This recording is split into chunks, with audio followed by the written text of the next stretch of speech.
In the quiet village of Sitapur, nestled between green fields and winding dirt roads, lived a humble man named Raju with his wife Meera and their two daughters, Shalu and Radha.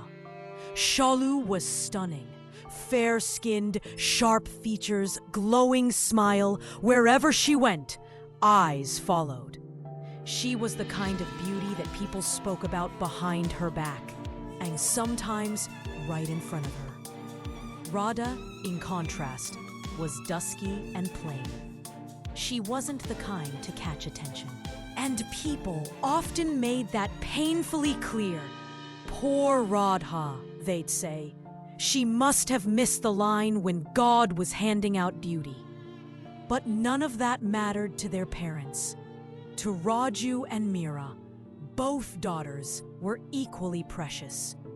One evening, as the sun dipped behind the fields, Raju turned to Meera and said, "I want both our girls to study in the city. They deserve more than this village life. What do you think?" Meera smiled.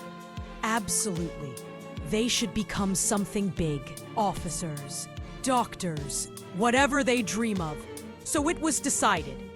Shalu and Radha would go to the city together.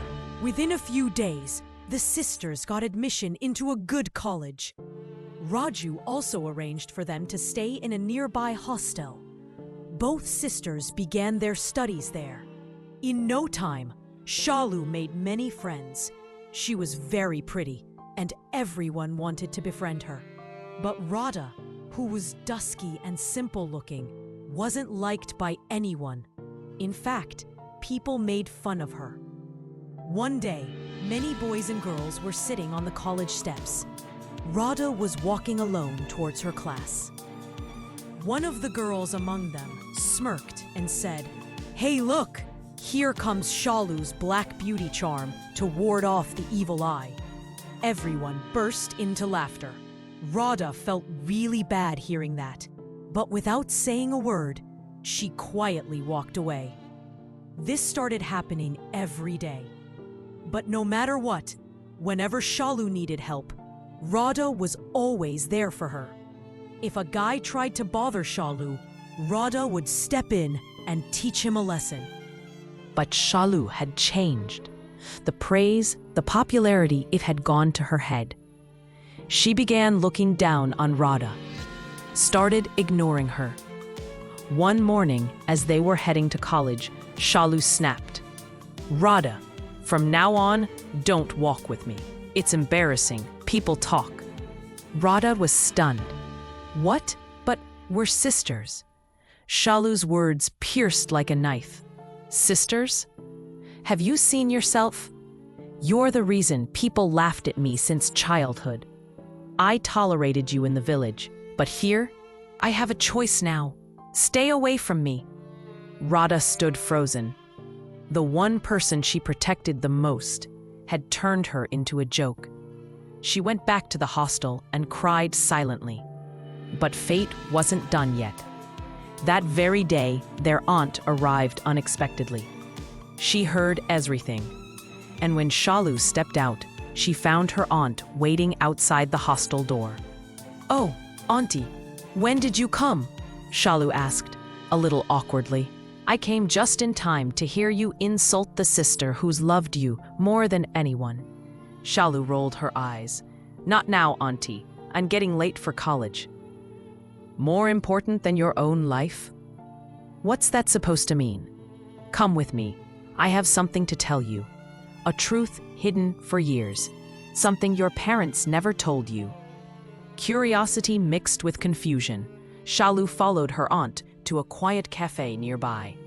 There, over a glass of water and a heavy pause, the truth was spilled. "You're not Raju and Meera's real daughter." Shalu blinked. "What?" "Years ago, they found you, crying near a garbage bin in a park. Abandoned, alone. You were barely 2. They looked for your parents, but no one came. So they took you in, raised you, loved you like their own. They never had another child because they wanted you to feel no different. But you repaid their love by insulting Radha, the very girl who's always treated you like a real sister. Shalu couldn't breathe. She shook her head in disbelief. No, you're lying. This isn't true. This can't be true. Really? Then tell me, who do you look like? Where are your baby photos? Do you even know where you were born? Ask your father if you don't believe me. With trembling hands, Shalu called her father, and when he softly confirmed the truth, her world shattered. Tears poured. Guilt crushed her chest. Without wasting a second, she ran. Not to her fancy college friends, not to her hostel, but straight to Radha. She found her sister quietly reading on the bed, eyes still swollen from crying. Shalu dropped to her knees, held Radha's feet, and sobbed. I'm sorry. I'm so sorry. I was wrong. I didn't know. You've always been my sister. Please forgive me. All the pride, the ego, the false sense of superiority, it melted away in that moment. For the first time, Shalu truly saw Radha. And Radha? She didn't need proof. She simply hugged Shalu back. From that day on, things changed. Two sisters, not born of the same blood, but bound by something deeper. Love, loyalty, and forgiveness began a new chapter of their life. Together,